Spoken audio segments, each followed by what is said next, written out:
he has a singer that is Peso Pluma. Is the main singer now in Mexico. Is the most famous singer in Spotify. He's candidate for a Grammy, you know, here, United States. He's the friend of the Sinaloa cartel. He writes songs for the Sinaloa cartel, showing guns, saying that this criminal world is perfect. And these songs have millions of people that are hearing these songs, not just in Mexico, not anymore just in Mexico. This Peso Pluma is kind of phenomenon like Bad Bunny, for example, is at that level of fame, of you know, the people that want to hear his songs, and that is propaganda. Y bueno, yo en lo particular fui invitada para compartir en este importante foro de mujeres líderes mis investigaciones sobre el cártel de Sinaloa, esta organización criminal dedicada al tráfico, considerada una de las más importantes del mundo. Y en particular hablé sobre el rol de las mujeres, de las distintas mujeres que forman parte de las cúpulas familiares de esta organización criminal. Y bueno, pues por supuesto hablé del contenido de mi libro de Emma y el contenido de mi último libro, Las señoras del narco, Amar en el infierno. Estas son algunas de las partes que considero más importantes de esa conversación. First compelled you to start doing it, because you might ask why? Why do you do this incredibly brave journalism, which puts your own life at such risk?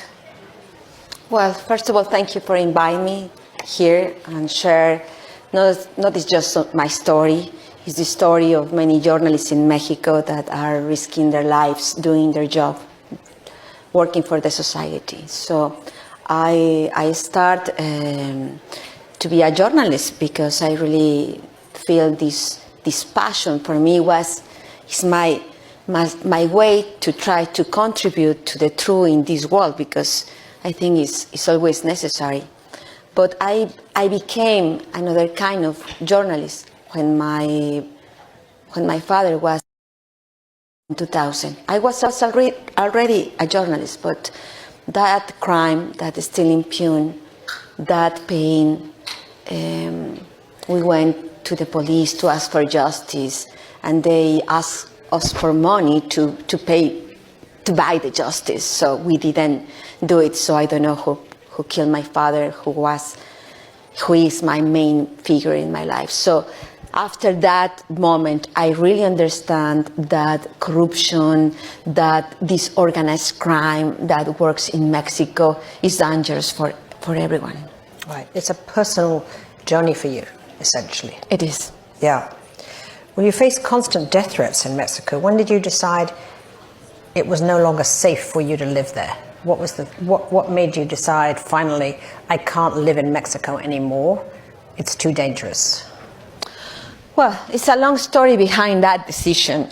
I have been investigating the Sinaloa cartel for almost 20 years. The Sinaloa cartel is the main organized crime in the world, traffic, and they are like the owners of Mexico since many times before. So I started to investigate the cartel, and I discovered that the cartel is just like a hand, part of the body of the government. Mm-hmm. So the cartel cannot exist without the complicity of the Mexican government. We are talking about very high level of corruption, presidents, secretaries of state, this kind of corruption. So when I start to put the name with proofs about how presidents, how secretaries are involved with the Sinaloa cartel, they ordered to kill me. The government, not the cartel, the government. So the main attack against me and my family occurred on December of 2013. They sent 11 gunmen to my house to kill me. They attacked the house of my neighbors. I was not there, but was my bodyguards. So I think that the group thought that I was there because my bodyguards were taking care of my house. One of them disappeared. One of my bodyguards was taken and beaten for a long time. And that in that moment, for me, was the time to leave Mexico. Not because me, because I became conscious that I was dangerous for the people around me. Yeah, that you were endangering others, yeah. So painful. One of the things you've been doing is reporting on a side of the drug cartels that we don't really hear enough about, in my view, which is the women behind the cartel leadership. And in fact, your latest book, not yet translated here, is about Emma, right, the wife of El Chapo, the drug kingpin. She pleaded guilty and was released in September from a US prison after serving nearly 2 years. And he, of course, has a life sentence. We'll never see him again. But what sort of a woman is Emma, the wife of Chapo, and how involved was she really in her husband's lethal world? And are these wives always part of it? After investigating the cartel for all these years, I really start from the beginning, simple things, the names, the structures, how they traffic.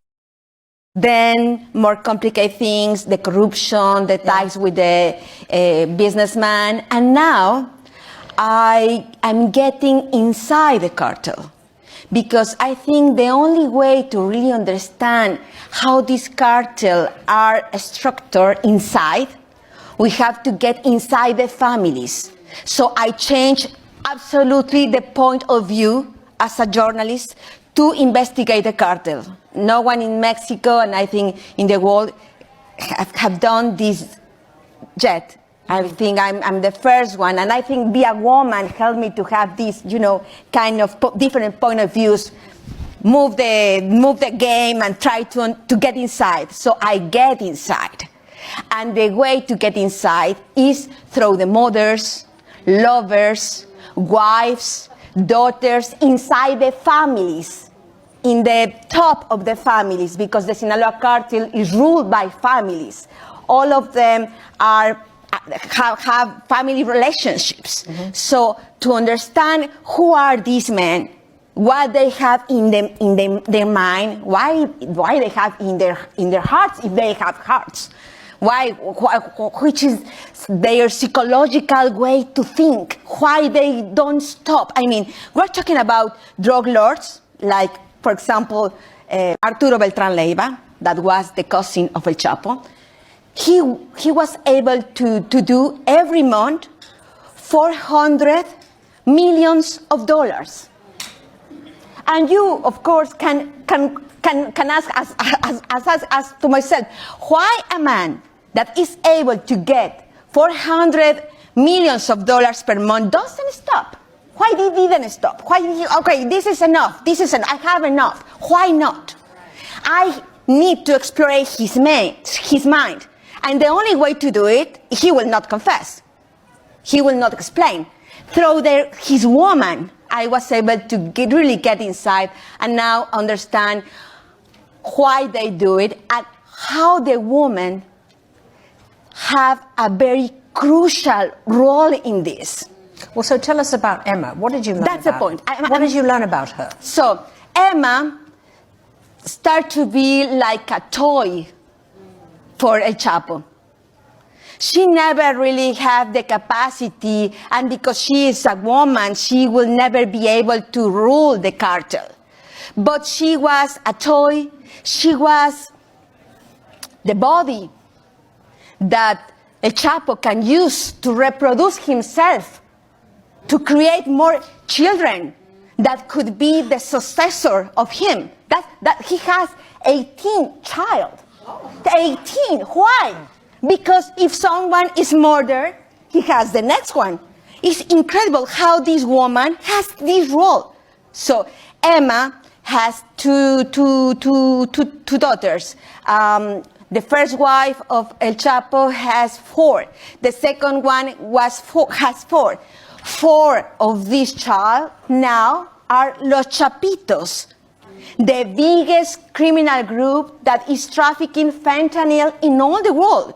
So Emma was used as just to procreate children, like a trophy, you know, how can I say it?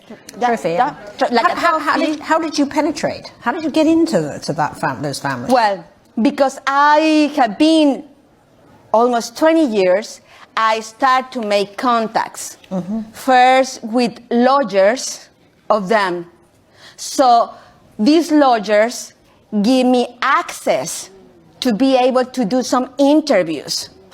And I start, you know, like start to open a door, and then you have another door and you can open it. That's how I penetrate. And I can tell you that now I don't know if I search more for them or if they search more for me, because it's a very complicated. Why do they talk to you? Why do they situation. talk to you?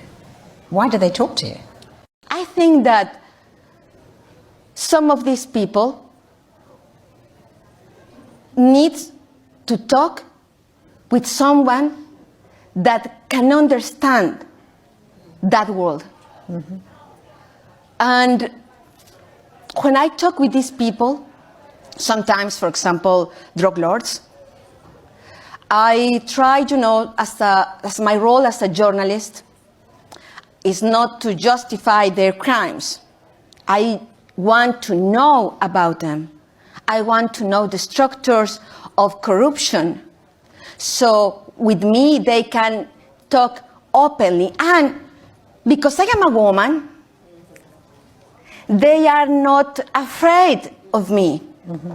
I can tell you, some of these drug lords or their wives or their lovers, when they start to talk with me, sometimes it's like psychological therapy, you know? It could be a very real situation. And sometimes even men, start to cry. Trying to understand, because I think the point is, I do different questions. I don't know how many people you have killed. I don't ask that. I ask, why? What happened to you? When did you start? Why don't you stop? Do you believe in God? Do you love someone? And I think these people is not, I think they maybe no one asked them these simple questions. For example, to this woman, and well, you get all this money, but this bloody money, don't you feel guilty? Because yes, you have your Ferrari, you have your Ferragamo, you have your Louis Vuitton, but many other women are sex slaves. They were raped, they were trafficked, they were forced to work for the cartels. Don't you feel that is not nice? And sometimes they really, okay, yeah. And I think that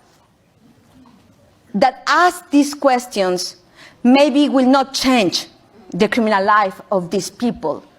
But for me, the answers, the honest answers, give us light, where is in that world that is very dark. Yeah, I see that. I mean, it's fascinating to have those conversations. In a stunning example, very sad. Very sad. Yeah, it's pathetic too. In a stunning example of how high the corruption in Mexico goes, the one-time Secretary of State Genaro Garcia Luna, the very man leading the battle to shut down the drug cartels, was convicted in the US for being on their payroll, right? I mean, how could he get away with it? How could that happen?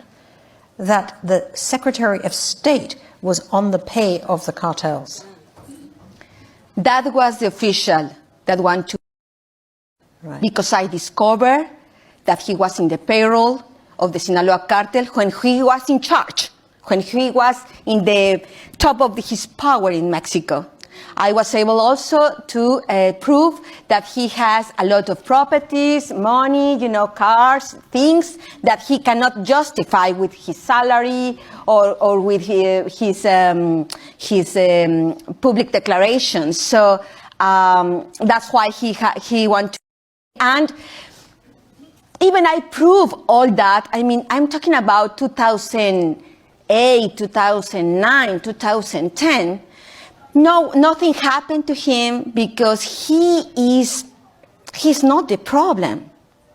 He's just a little part of this criminal system where are, again, presidents, secretaries, very, very big and important businessmen, banks, very important business, very famous singers. I mean, we have this cartel that is really like a virus. Yeah. And I think that the world doesn't get it yet. I think that now I was able to get the secret diary wrote by the son of one of these main boss of the Sinaloa cartel, Vicente Zambada.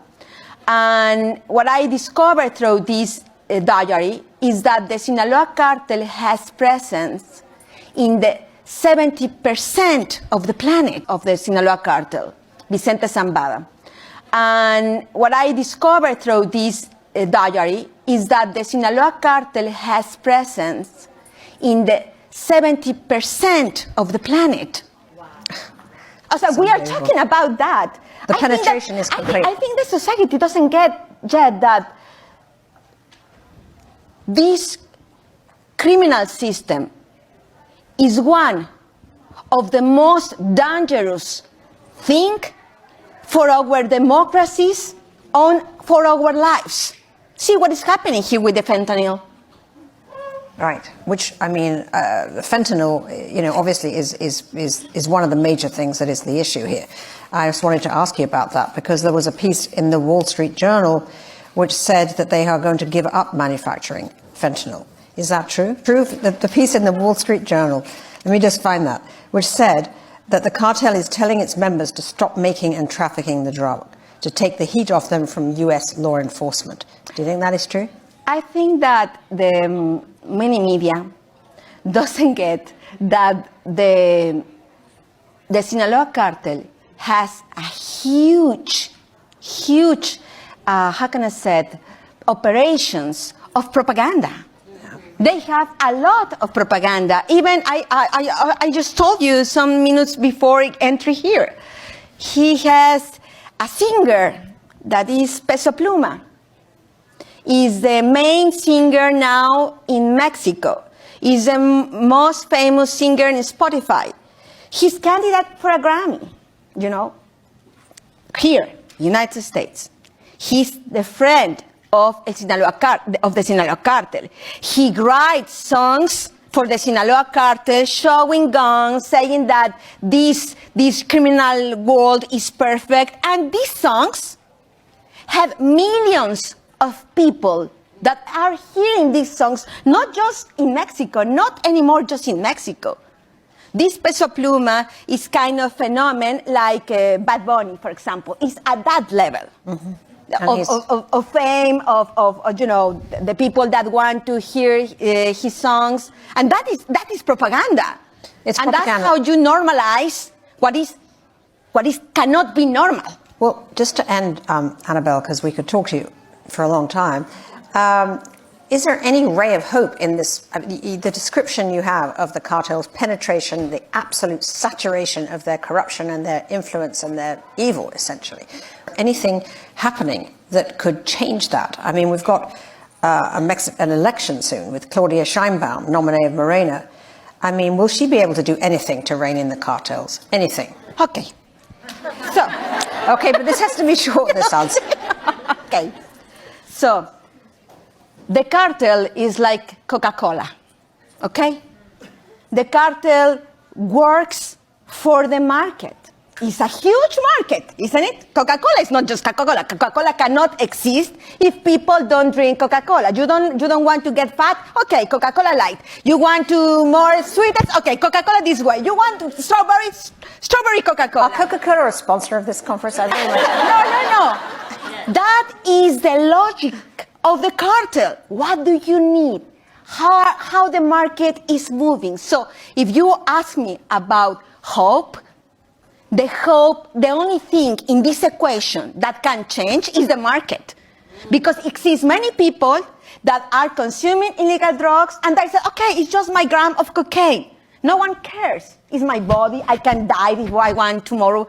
No, it's not just your body and it's not just your gram of cocaine, because that gram of cocaine is killing people in Mexico. That gram of cocaine is forced to women to production of fake, products. They still also, with this money of the drugs, they are supporting other dirty business. Mm-hmm. So we have to have conscience. Without the market, no cartels. We have to have conscience. It's absolutely true. Anabel, you are amazing. Thank you for telling us all this today. And you're the most incredibly brave journalist. I hope you are safe and stay safe. Thank you.